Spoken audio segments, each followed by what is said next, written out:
Hello everybody and welcome to my channel. Go ahead, hit the like, hit the share. This video, we're going to discuss Lisa Van Allen and the fact that she should be investigated and brought up on her own charges by her level of involvement with this extortion that's detailed in this indictment against R. Kelly, Daryl McDavid, and Milton June Brown. If you go to the New York indictment, matter of fact, let's listen to this.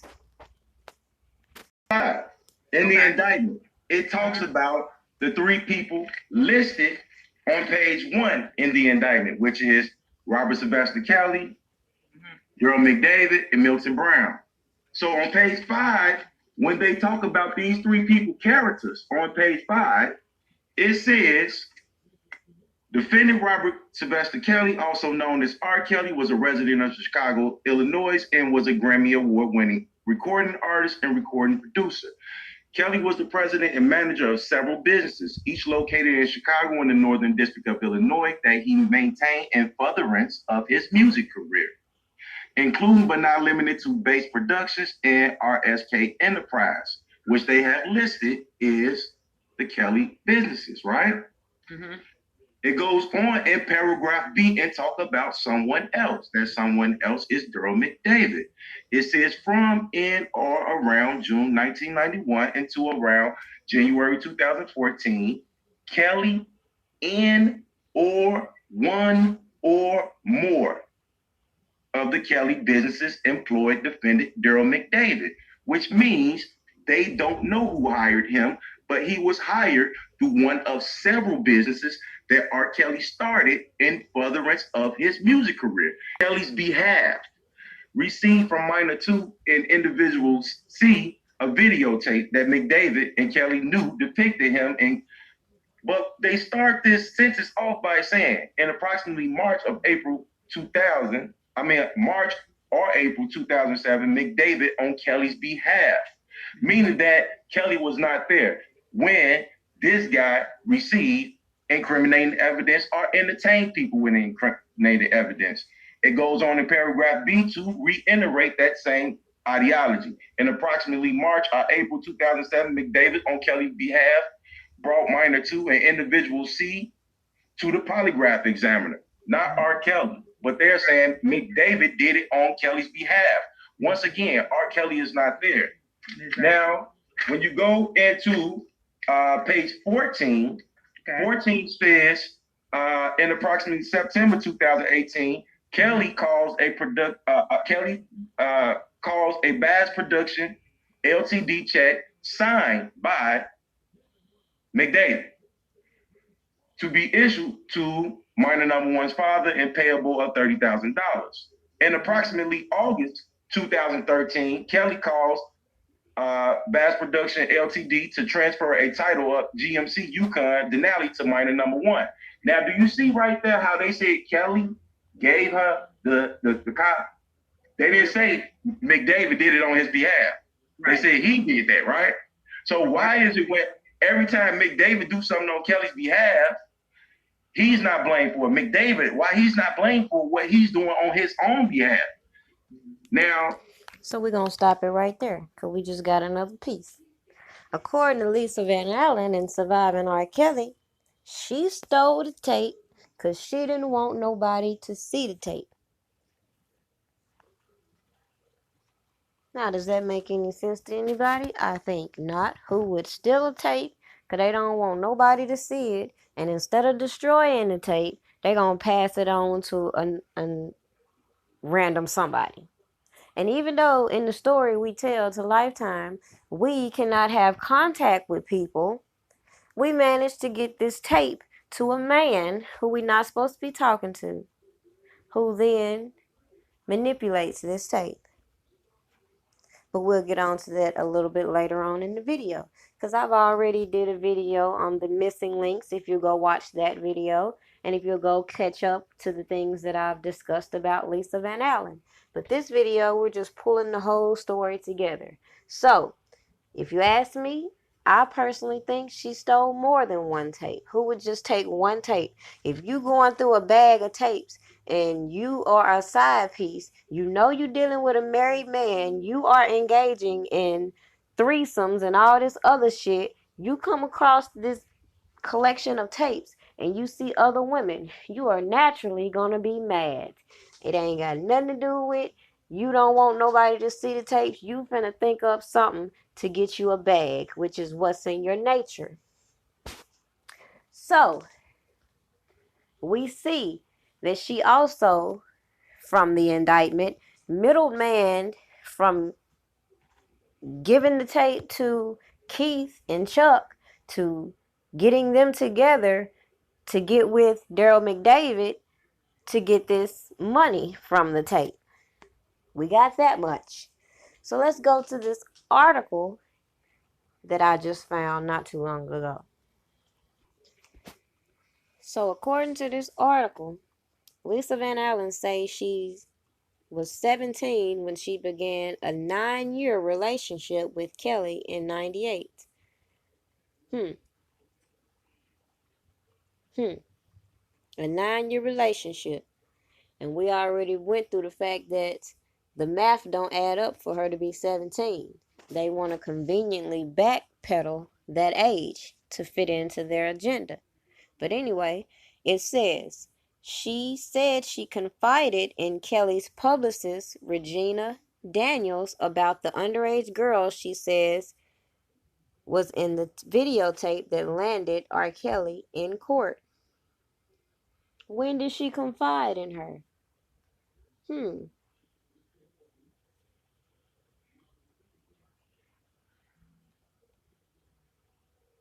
That's interesting.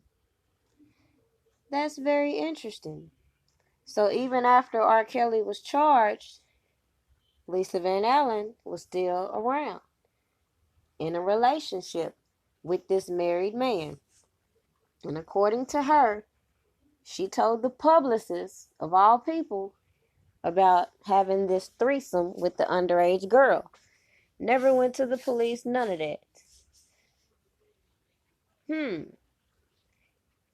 I wonder, considering that you had other people reaching settlements in 96 and even around 98 when she claimed she met him, why didn't anybody put her up on this attorney, Susan Logan? Oh, because there is a bigger plan for her, what seems like to me. So not only was she there having these threesomes, she also was allegedly stealing from R. Kelly. And maybe that's what led to the end of their relationship. Daniels, who no longer works for Kelly, declined to comment. Daryl McDavid was Kelly's business manager from the early 1990s until 2013. So,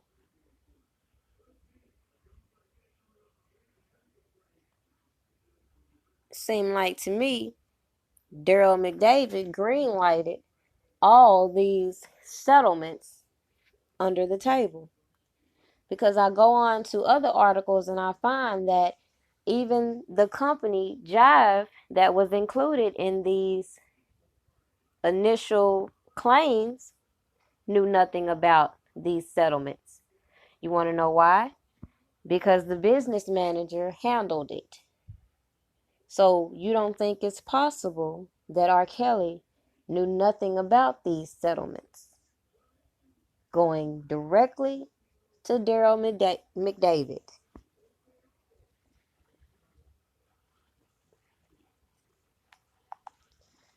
If you'll catch up on my other videos, you will see the messages in which Lisa Van Allen put out acknowledging that she knew all about Drea and that she was living the life. So why would she be jealous of Drea? Because she was doing this and getting in videos and blase, blase.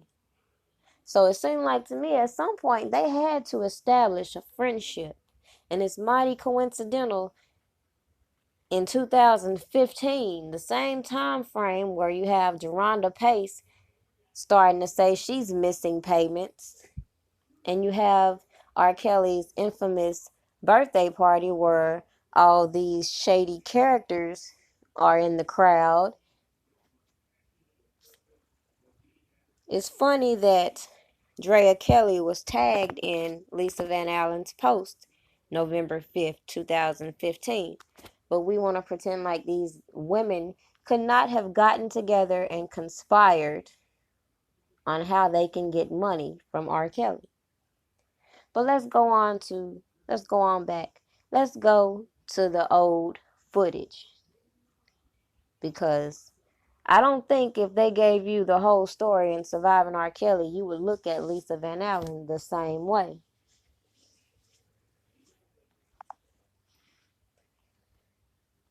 Lisa Van Allen's baby daddy's on record admitting his involvement in this sex tape, yet he's not in the indictment. We got all these random people who are still floating around. Who's going to hold them accountable for these alleged actions? Because according to him, he had a great part in the way this video was presented. Because according to him, he made sure Lisa Van Allen is not shown. So that would mean y'all edited the video, right? Let's get his words straight from his mouth. Son's mother. We met 2007, right before the R. Kelly trial. And Yul Brown was right by Lisa Van Allen's side at R. Kelly's child pornography trial. Why were you subpoenaed? Because I had a lot to do with it. I had a lot to do with the whole situation. In what capacity? Well, like I said, I really don't want to go into the capacity of it because I don't really care if people think I sold it or she sold it. He's talking about one of the many sex tapes R. Kelly is alleged to have made with underage girls. He would never ask me if it was okay to be filmed, but he never hit the camera or anything like that. In the docuseries, Van Allen says R. Kelly recorded her and another 14-year-old girl. I watched it, and as I fast forwarded some, I see other scenes with just him and her, without me. She says she took the tape and gave it to someone for safekeeping. Years later, she says she had R. Kelly try to get it back. But it wasn't her in regards to the money because she said he ain't gonna pay nothing. Now, here in this version, according to her, she steal the tape so nobody will see it, give it to somebody else, then try to get R. Kelly to get it back. I wonder why. Maybe because you done went and told the wrong type of people I was in a sex tape with R. Kelly. They seen $ and got excited. But why would you need the person that's abusing you and committing a crime to get the tape back? According to the indictment, it was Lisa Van Allen who sparked the whole transaction of recovering the tape. I'm a little confused with this story. Because he ain't never paid her nothing. You know what I'm saying? I'm not saying that I did it, but when I saw the tape, he was gonna pay her something. Brown says footage of Van Allen never went public. You never saw that tape. I made sure of that. See what I mean? When he saw that tape, he knew R. Kelly was gonna pay. But question, how did you see the tape if Lisa Van Allen needed R. Kelly to get the tape back? See, y'all got too much going on. How did he see this tape that he saw $ from and he knew R. Kelly would pay from?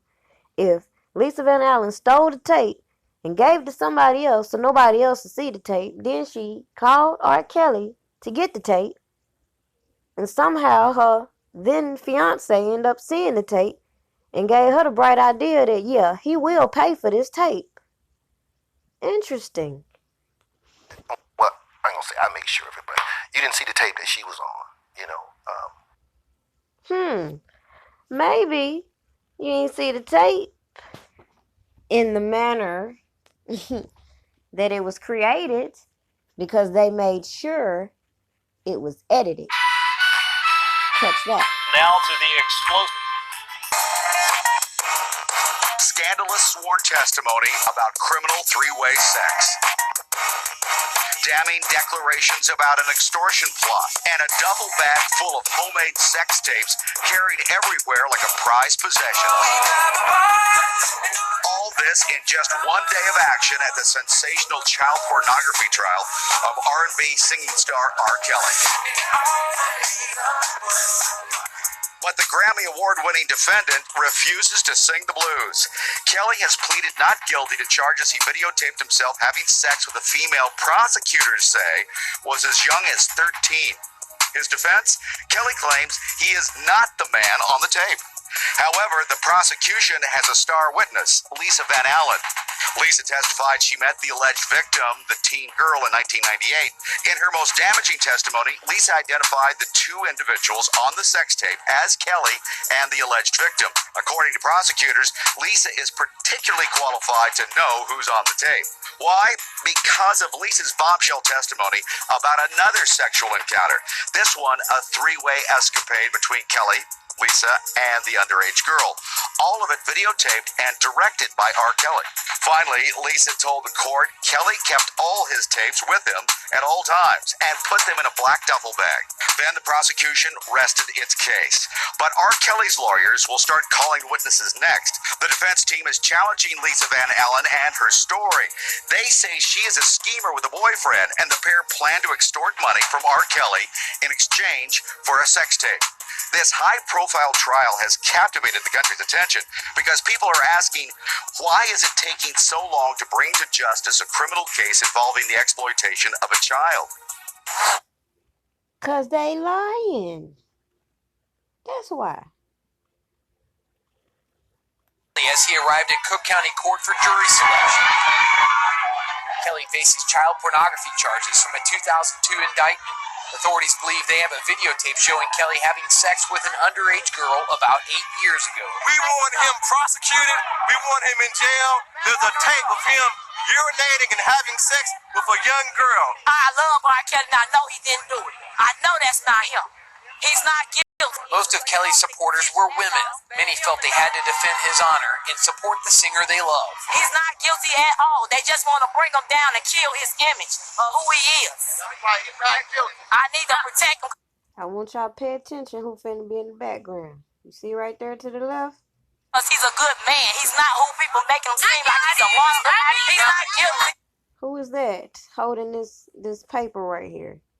Oh, that's Geronda Pace, the 16-year-old who had the fake ID, who was outside campaigning for R. Kelly, who eventually made herself into the courthouse with a fake ID. Both Kelly and the unidentified girl claim they are not the ones in the sex video. The judge has ruled that the video can be shown in open court. More than 30 pretrial... And the video was shown in open court, in which one of the Jane Does is now saying she believes it was him, contrary to what we just saw in her actions. And people are going to be like, oh, well, she did forget all that. Number one, she should not have been there. Number two, she was a child who put herself in an adult's position. And who is going to be accountable for the fact that she was given a fake ID and presenting a fake ID that would give adults the impression that she is an adult? Back to Lisa, though. Well, court proceedings in the R. Kelly trial called off early today as Kelly's defense team claimed that they may be able to discredit a witness that was on the stand for the prosecution.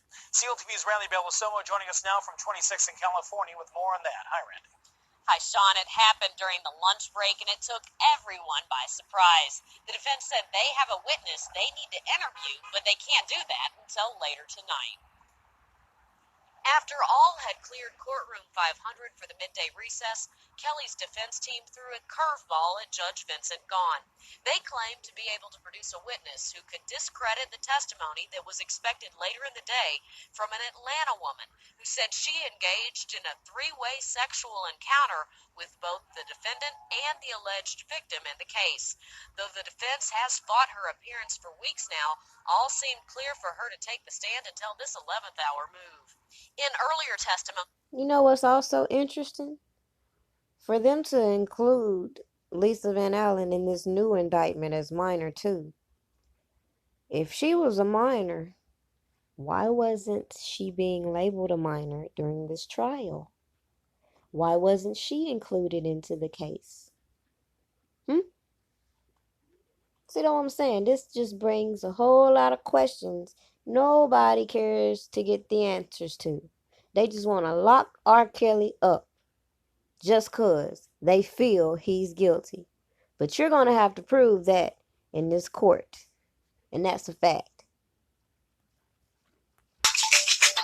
But then, someone delivered a shocking videotape to a reporter at the Chicago Sun-Times. The tape featured a man who... Oh, you know how I like names around here. Not somebody. Barry Hankerson. So, we got Lisa Van Allen giving the tape to Keith and Chuck. Then you got Daryl McDavid, middleman in the transaction. You got this Regina Davis, who's been told of the alleged abuse going on, didn't report it. And you got Barry Hankerson, who now wants to get this story out to the public. You see, they've already planted the Aaliyah in everybody's mind. That gives you the reason to believe any allegations that comes up against him. Who appeared to be R. Kelly, engaging in sex acts with what appeared to be the very same girl at the center of those investigations. The stuff that's going on in the tape, you know, not to romanticize it, not to sensationalize it, it's horrifying. It's not healthy sexual relations. For authorities, who had previously dropped the complaints against Kelly due to lack of evidence, the videotape now offered the proof they had been looking for. Or so it seemed. Hold up. Let's talk about the origins of this tape, because the same person you just saw right there talking so openly, let's talk about what he wrote in his book on what really was going on with that sex tape. Because there's some old people involved with this whole extortion plot, and they finna stop playing these motherfucking games. On the stand this afternoon, Stephanie Edwards, aka the R&B singer Sparkle, says that she introduced the alleged victim to Kelly when the three of them met up in the log cabin to watch the Chicago Bulls in the NBA Finals. Depending on whether this was the Bulls' 5th or 6th championship, the alleged victim would have been either 12 or 13. A basketball player herself, the girl was jolly, personable, and a little tomboyish. Funny, we keep going back and forth whether the girl is 13 or 14, but okay, we're gonna run with 13 this time. Kelly, Edwards says, liked her spirit. This suggests a possible song title for the clean version of R. Kelly's greatest hits, I Like the Spirit on You. Stephanie Edwards' 2 hours of testimony are a reminder that the cliches of the televised courtroom drama aren't entirely fanciful. As she remembers her niece's personality, Edwards, her hair up in a tight bob, gold hoop earrings dangling down to the top of her long neck, a dash of sparkly glitter applied neatly above her left cheek, dabs at her eyes, and one of the sheriff's deputies in the room brings her tissues. Defense attorney Edward Jensen, too, performs like a man in search of a camera. Jensen, who looks like an unkempt sheepdog, but questions witnesses like a flesh-hungry pit bull, presses her to admit that she was intimately involved with the production and distribution of the sex tape, including scheduling a screening for the girl's parents. Sparkle says that never happened. You have no idea why they'll testify to that? Jensen asks, immediately withdrawing the question as the prosecution objects furiously. For the first half hour or so of cross-examination, Jensen gathers details to support the defense's little man theory. He asks whether she knows how many of the hours and hours of footage typically shot for a music video are never used. She has no idea. How many different videos Kelly has made over the years? A lot. And how many videos the alleged victim's much smaller time musical group starred in during its career? She says 2 or 3. Jensen next establishes Sparkle's motive, a bitter musical divorce. After her self-titled album, released in 1998 and produced, written, and arranged by Kelly, was certified platinum, Edwards expressed a desire to work with other producers. This did not sit well with Kelly, she acknowledges, and the two of them parted ways contractually in 2000. Over Jensen's protestations, Edwards insists that she and Kelly still got along personally at this point. He was my homeboy, she says, though she also admits that Kelly withheld royalty payments and claims that he still hasn't paid for her decade-old album. A short while later, Sparkle started talking with record exec Barry Hankerson, Kelly's one-time manager and now bitter enemy.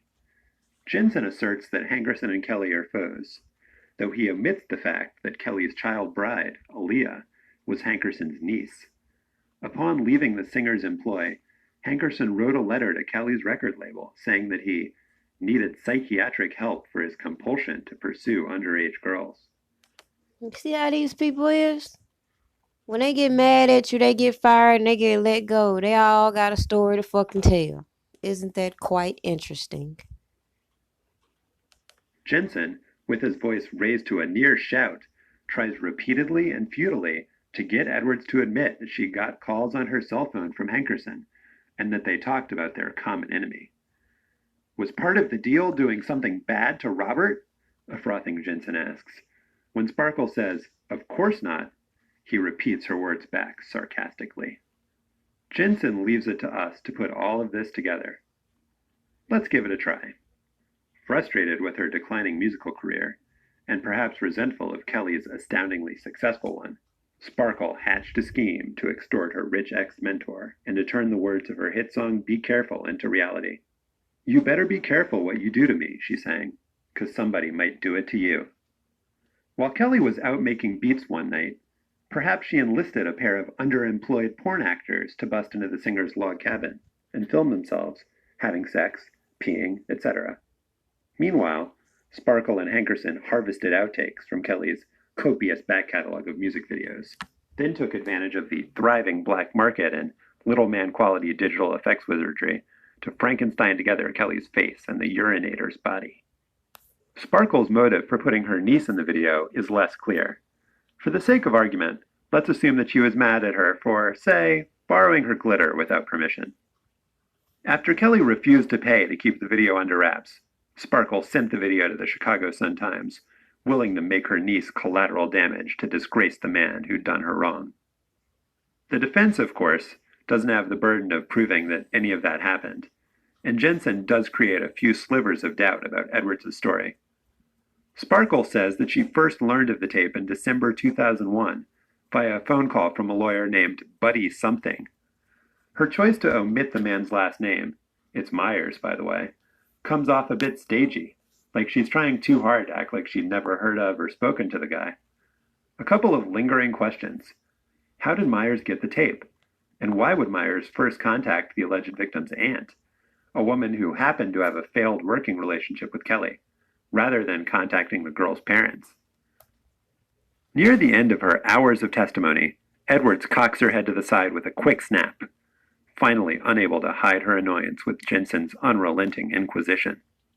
The defense attorney, perhaps noting the change in the witness's mood, shifts into theatrical overdrive. Jensen tries to get a rise out of Edwards by shouting that it's not Kelly on the sex tape. The conversation devolves into a testy exchange over whether the girl on the tape is or is not a prostitute, and whether or not we're all here today because Edwards is after Kelly's money. "Sweetie, I am not trying to get any money with this," says Edwards. Rarely has a term of endearment dripped with so much disdain. "I am not your sweetie," Jensen states for the record. With the witness and lawyer playing the dozens, Judge Gahn steps in to break things up before they get out of hand. Jensen, however, won't stop talking, and now it's Gahn who's ready to rumble. Mr. Jensen. Now, as you can pretty much see, this case fell apart. right there in the courtroom. Same way this case is going to fall apart. Because you ain't got the public to manipulate with these special effects and these goddamn instrumentals in the background and these little fake ass tears. You gonna have to come with some evidence. And that just alone, with her trying to throw this Buddy Myers guy who comes back and affirms that he never was in possession of this tape, proves that every single person involved with this should be held accountable, because they can't even keep up with their stories. From Lisa Van Allen to Barry Hankerson to Daryl McDavid to Keith and Chuck. Bring in the publicist Regina Davis too. All these people should be sitting right next to R. Kelly in the courtroom, if you ask me.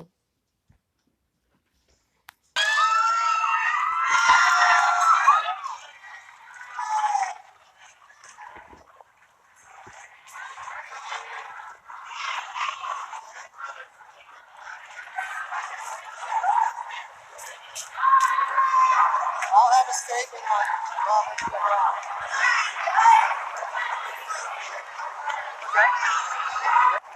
Now, Robert has said all along that he believed in our system and he believes in God, and that when all the facts came out in court, he would be cleared of these terrible charges. He did not expect that it would take 6.5 years. This has been a terrible ordeal for him and his family, and at this point, all he wants to do is move forward and try to put it behind him.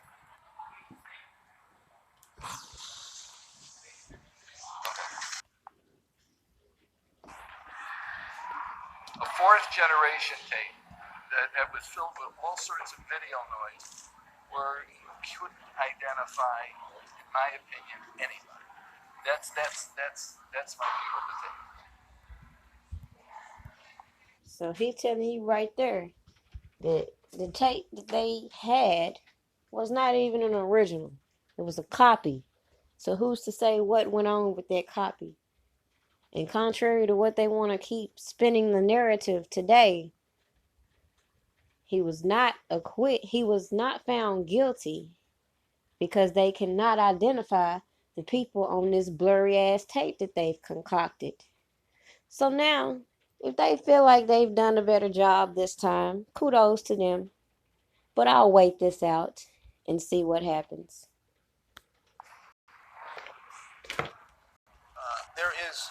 There's an idea out there that because he sat in that courtroom stoic and he didn't show emotion and he didn't show any kind of concern, and I heard that said about him, sitting next to him, because I did every day, if you recall, I sat next to him every day of this trial and listened to him and talked to him. He was a very caring and concerned person. He just knew that every move that he made was going to be criticized, every move that he made was going to be watched, every move that he made was going to certainly come out in a newspaper or on television, and so his way of dealing with it was to be stoic.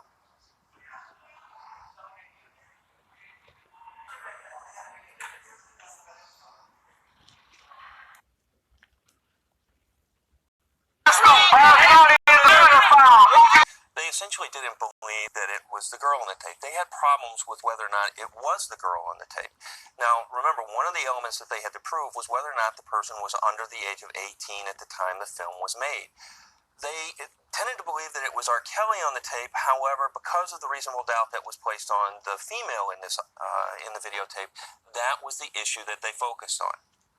Yeah, and so the star witness here to prove any of this, at least for the jury's reason, Lisa Van Allen. Yes. Did the defense do a good job of kind of undercutting her and I guess losing her credibility a little bit? Well, essentially you had 22 people that were testifying on behalf of the prosecution, all of which said that was the girl in the video. Some of the relatives, some of the friends, some of the co-workers of Kelly, all pointing to the fact that was the girl in the video. The only person that testified that there was any kind of sexual relationship was Mrs. Van Allen. Mrs. Van Allen's credibility, I do believe, was undercut by the effective cross-examination of the defense attorneys in this matter because she had a financial gain. She had a boyfriend who had been arrested. She didn't come forward immediately. She had been, for years and years, she knew about this, yet decided to keep this to herself until her boyfriend was arrested on weapons and drug charges. Do you think the crux of all this was that the alleged victim did not take the stand? That is always a problem in sex cases. Sex cases are notoriously hard to prove when you do not have a cooperative victim. That was a factor that played into this jury's mind. One of the questions that they had was, why was she not there? Why did she not come forward? Why did the family not come forward? Why was she not part of this? And because she did not come forward, she wasn't the person who came forward to talk to the police. That really weighed heavily on the juror's mind as to whether or not there was reasonable doubt. However, over 20 witnesses said, that's her on the tape. We know her. But you also had people from the family and friends that said, that's not her. We don't recognize her. So, again, you're only creating reasonable doubt. It's not a preponderance of the evidence. The standard is usually in civil cases. You're talking about beyond a reasonable doubt. Is it reasonable for them to believe that maybe it's not her? Yes, and that's their legal burden. At the onset of this case, I told you that he was going to get a fair trial. And he did get a fair trial, and the jury weighed the evidence. And this is the verdict that they came out with. Once again, it was a reasonable doubt, right? Sadly, they've made sure this go round to do everything in their powers to make sure this man won't get a fair trial. See, seems like to people like me who know the system, if you beat a case, you can pretty much expect they're going to come back around and find something on you. And looks like we're just going to have to sit back and continue to watch the shit show because the truth is very obvious and in plain sight. Every last one of these people involved have money on their brains. Who's going to hold them accountable is the question. I wish people would not connect the whole R. Kelly image, meaning the videos and the champagne and the girls. And I think because I've been doing it for so long, people really getting it in their head that this is all he do every day, all day, every day. And this is who he is, sex. And that's just not me. It's not me. It's not what people think, you know. It's like, honey, I can explain. You know, it's like I'm trying to really explain that that's not me. Time goes by, and then Kathy finds out about Rufus' lover Chuck, the gay guy. I'm a lot more stronger, but at the same time, a lot more humble. I learned, to pray more. I've learned to, appreciate my life more. I've learned so many things, man, in the last 7 years.